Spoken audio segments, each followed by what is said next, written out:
connaît bien le terme d'adultère en Afrique, mais les répercussions sont plus frappantes sur la femme que sur l'homme. Les indiscrétions feraient état de ce que cela aurait plus trait au mystique et au spirituel qu'autre chose. Bonjour chers abonnés, l'histoire d'aujourd'hui nous a été contée par l'un d'entre vous qui a souhaité garder l'anonymat. Elle m'a fait penser à une que j'ai lue quand j'étais môme, intitulée Les Récits d'Aloufo, dont j'ai oublié l'auteur. Gardez l'écoute, abonnez-vous, activez la cloche de notification pour ne rien rater des autres histoires à venir. Les histoires de grâce, c'est maintenant que ça commence.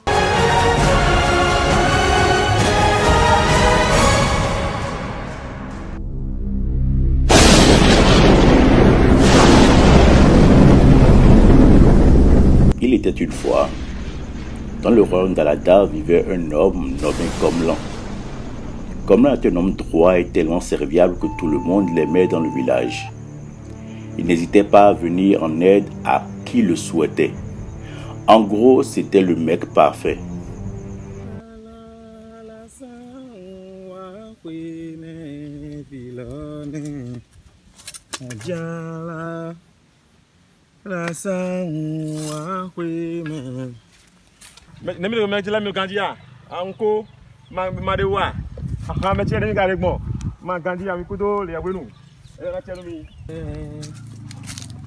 Tata, nemi de bon.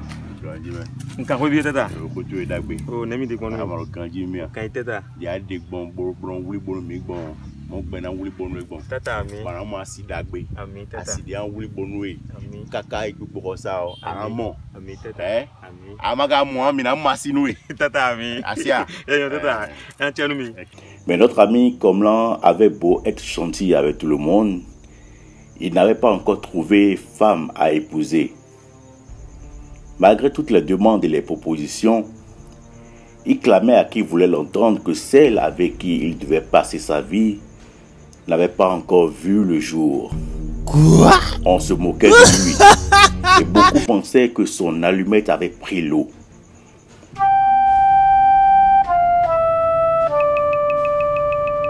Un jour, une des nombreuses dames que Komlan aimait aider dans le village tomba enceinte. Notre héros se mit automatiquement à sa disposition afin de lui faciliter la tâche en ces moments de douleur. La dame annonça dans le village que si l'enfant qui allait naître était une fille, elle serait promise à notre cher Komlan. Et oui, Komlan s'occupait tellement bien de la grossesse qu'à force, il a commencé par aimer l'enfant qui bougeait dans le ventre de la dame. Il était prêt à attendre plantes médicinales, fagots, eau, tout le nécessaire était mis à disposition par Komlan pour que s'épanouisse l'enfant à naître.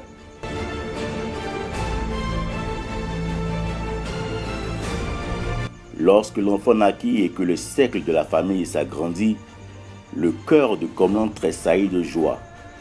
Asiba vint alors au monde déjà promise. Notre amoureux ne lésina pas sur les moyens pour s'occuper de la petite Asiba jusqu'à sa majorité.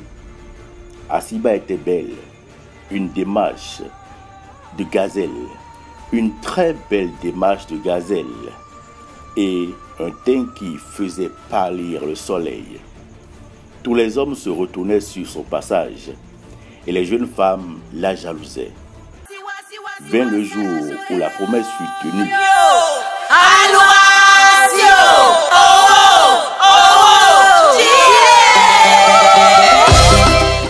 Asiba rejoignit le domicile de Komlan avec l'assentiment de ses parents. La vie était des plus heureuses. Aujourd'hui, je me marie. Mais comme le disait le sage, une belle n'est-elle pas comme un champ de maïs au bord de la voie? Tout le monde la regardait, l'admirait et la convoitait. Komlan n'en était même pas jaloux car il lui faisait totalement confiance. Est-ce que tu t'es déjà abonné à la chaîne? Abonne-toi, active la cloche de notification pour ne rien rater des émissions à venir. Les histoires de grâce, on y retourne. Le roi du village fut informé de ce qu'une belle femme faisait couler beaucoup de salive dans le village. Il demanda à ses sbires de la faire venir au palais.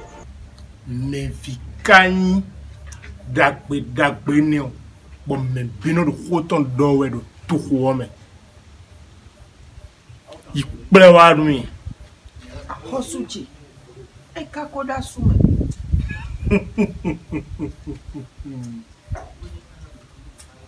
Bon, d'agba, non plovo d'ouya, nyewenya hosu de fi, tisi clomia.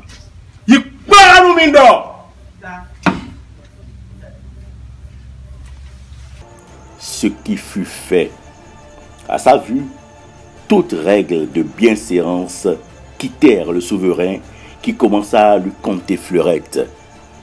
Asiba aussi, subjugué par la beauté du palais, se laissa faire. Atuna kan tronia. Asulite ya suo. Chua suene do. Ndeba de ona blo binwe. Moto on enfant noué. Chigan on enfant noué.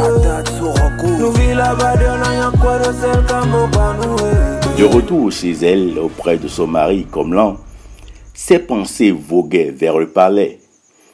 Elle commença par se détourner de son homme.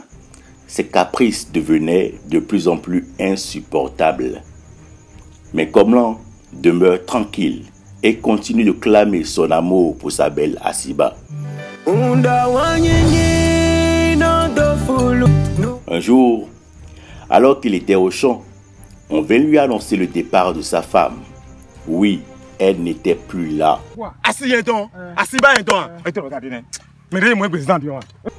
Elle venait de passer de vie à trépas. La douleur était si grande du côté de notre héros qu'il refusa même de se nourrir. Il refusa de sortir de sa case. Il pleura toutes les larmes de son corps. Asiche kuku ezanvi amie na ya bobada sinkpoa. Asiche kuku ezanvi amie na ya bobada sinkpoa. Cho. Okuwa jiyara boda vi somi weme. Peter na mo de devoti. Des jours, des années passèrent. La douleur était encore vive chez notre héros. Mais quelle ne fut pas sa surprise lorsqu'on vient lui annoncer que l'on venait d'apercevoir sa défunte femme dans le marché d'à côté. Il n'en crut pas ses oreilles, mais les rumeurs devenaient de plus en plus persistantes. Il décida d'aller constater de ses propres yeux. Miracle, il s'agissait bel et bien de sa belle femme défunte Asiba. Entre joie et étonnement, il comprit qu'il avait été floué par sa femme et le roi. En effet, elle s'était faite passer pour morte afin que le souverain vienne la récupérer. En guise de rappel, à cette époque, lorsque les gens mouraient, on les enveloppait d'abord dans un linceul, on les enroulait dans une natte, le tout était attaché et déposé au pied de l'arbre sacré. C'est pourquoi, jusqu'aujourd'hui, dans certaines zones du Bénin, du Dahomey, il est interdit à tout le monde de s'enrouler dans une natte. On peut retrouver ceux qu'on va appeler aujourd'hui les Egungun, les Vaudous qu'on va appeler les Egungun, qui font des prestations en s'enroulant dans une natte. Parce qu'on les appelle généralement des revenants. Être enroulé dans une natte veut incarner les morts. De tratation en tratation alors, Asiba rejoignit encore le domicile conjugal. Mais malgré les attentions de son mari, elle avait la tête ailleurs. La même histoire se répéta. Komlan en était dévasté. L'amour l'aveuglait au point de pardonner et de reprendre sa belle auprès de lui. La troisième fois, exaspéré malgré son amour, Komlan décida qu'au lieu de l'envelopper dans une natte et de la déposer au pied de l'arbre sacré, il fallait qu'il creuse un trou et de l'y enfouir c'était le premier enterrement en Afrique. Oui, c'est à partir de ce moment que l'on décida d'enterrer les morts en Afrique. Voilà, c'est la fin de mon histoire. J'espère qu'elle vous aura plu. Elle existe en 2 versions. Je vous raconterai la seconde une autre fois. Komlan et Asiba, une histoire d'amour dont la fin fut quand même tragique. Restez connectés pour d'autres histoires de grâce. Rendez-vous le mois prochain.